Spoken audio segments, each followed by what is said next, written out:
안녕하세요. 하나님의 말씀을 배달합니다. 요기요큐의 김민호 목사입니다.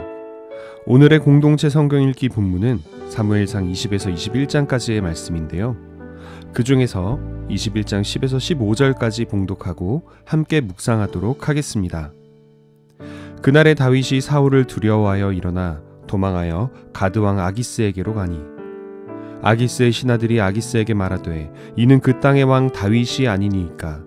무리가 춤추며 이 사람의 일을 노래하여 이르되 사울이 죽인 자는 천천히요 다윗은 만만이로다 하지 아니하였나이까 한지라. 다윗이 이 말을 그의 마음에 두고 가드왕 아기스를 심히 두려워하여 그들 앞에서 그의 행동을 변하여 미친 채하고 대문짝에 그적거리며 침을 수염에 흘리매 아기스가 그의 신하에게 이르되 너희도 보거니와 이 사람이 미치광이로다. 어찌하여 그를 내게로 데려왔느냐. 내게 미칭하기가 부족하여 너희가 이 자를 데려다가 내 앞에서 미친 짓을 하게 하느냐. 이 자가 어찌 내 집에 들어오겠느냐 하니라. 오늘의 본문에 등장하는 왕 아기스가 있던 이 가드라는 도시는 훗날 솔로몬 시대에 이스라엘의 국력이 강해져서 약속의 땅과 그 주변의 민족들을 복속시킬 때까지 블레셋에 의해 통치되던 도시입니다.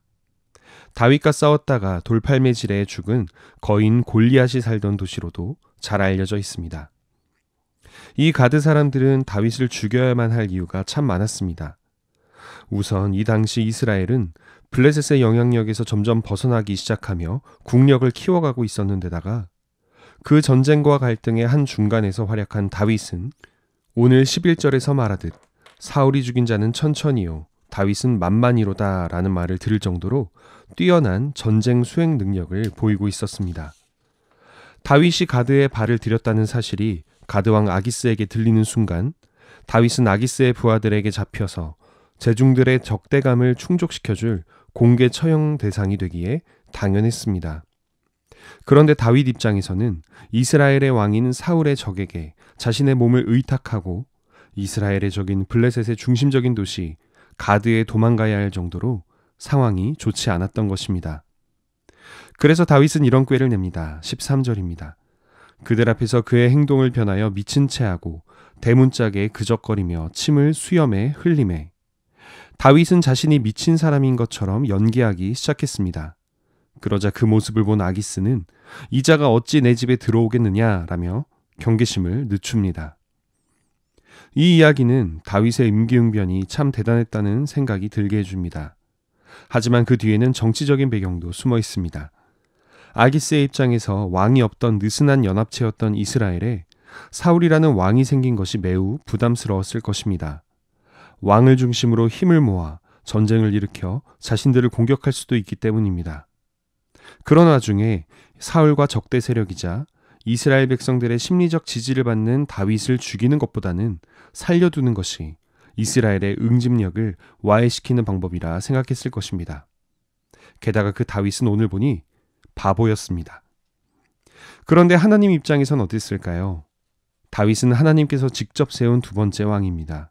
사울도 하나님께서 직접 세운 첫 번째 왕인데 하나님은 사랑의 하나님이시고 이 둘을 모두 사랑하지 않으셨겠습니까?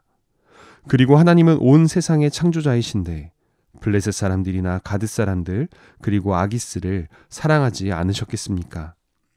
하나님께서는 이 모든 이들을 어떻게든 살리면서 동시에 이들이 하나님의 섭리 안에서 자신의 잘못을 되돌아보고 회개하기를 바라셨을 것입니다. 다윗은 미친 척 연기하며 자신의 목숨을 구걸하면서 하나님 앞에 기름 부음 받은 자신이라도 계속해서 겸손해야만 한다는 생각을 했을 것입니다. 실제로 다윗은 왕위에 오른 뒤에도 한참 동안 그 겸손함을 유지했습니다. 왕으로 세우시는 분도 하나님이시고 그 사람을 패하고 또 죽이시는 분도 하나님이시라는 사실을 인생으로 배운 것입니다. 아기스는 미친 사람 같아 보이는 다윗이 자신에게 정치적으로 살려두어야만 하는 대상이라는 현실적인 이유 대신 대체 왜 미친 다윗을 하나님께서 왕으로 삼으셨는지, 왜 그를 따르는 이스라엘 백성들과 무리들이 많은지를 생각해 보았어야 했습니다.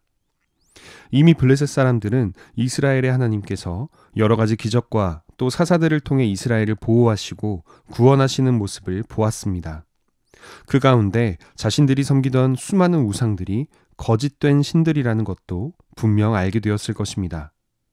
그렇다면 아기스는 다윗과 그 무리들이 자신의 도시에 들어왔을 때 정치적인 결단을 내리기보다 영적인 결단을 내려서 하나님께서 왜 다윗을 왕으로 삼았는지, 정말 다윗이 미친 것인지, 그동안 무슨 일이 있었는지 물어보고 배우려 했어야 했습니다. 사울도 마찬가지입니다. 자신의 정치적인 적인 다윗이 국가적인 적인 블레셋 사람들에게 의탁하게 되었다면 이 아이러니한 상황이 왜 일어났는지 하나님께 직접 또는 예언자나 제사장 등 누구라도 신앙적으로 자신보다 더 낫다고 생각하는 이들에게 물어보았어야 했습니다. 그러나 사울은 그렇게 하지 않았습니다. 그만큼 자신의 왕위에만 신경을 쏟고 하나님께서 하시는 영적인 일에는 관심이 없었던 것입니다. 만약 오늘의 본문에서 모든 등장인물들이 하나님의 뜻을 먼저 구하는 이들이었다면 사울과 다윗, 이스라엘과 블레셋의 악연은 여기서 마무리되어 평화와 번영의 시대가 시작되었을지도 모릅니다. 그러나 아쉽게도 이 모든 상황 속에서 하나님의 뜻을 구하는 사람보다 자신의 안위를 생각하는 사람들이 훨씬 더 많았습니다. 오늘날 우리들의 모습을 돌아봅시다. 우리는 우리 자신의 몸, 우리의 평안, 우리의 풍요로움을 먼저 생각하고 행동합니까? 아니면 하나님의 뜻을 먼저 생각하며 그 뜻대로 내 삶이 사용되기를 바라는 마음으로 행동합니까? 우리의 삶은 짧습니다. 온 우주에 비하면 정말 작고 보잘것이 없습니다. 그러나 하나님께 사용되는 사람은 영원한 하나님 나라에서 인정될 수 있는 거대한 가치를 가진 삶을 살게 됩니다. 아무리 짧아도 영원히 기억될 삶입니다.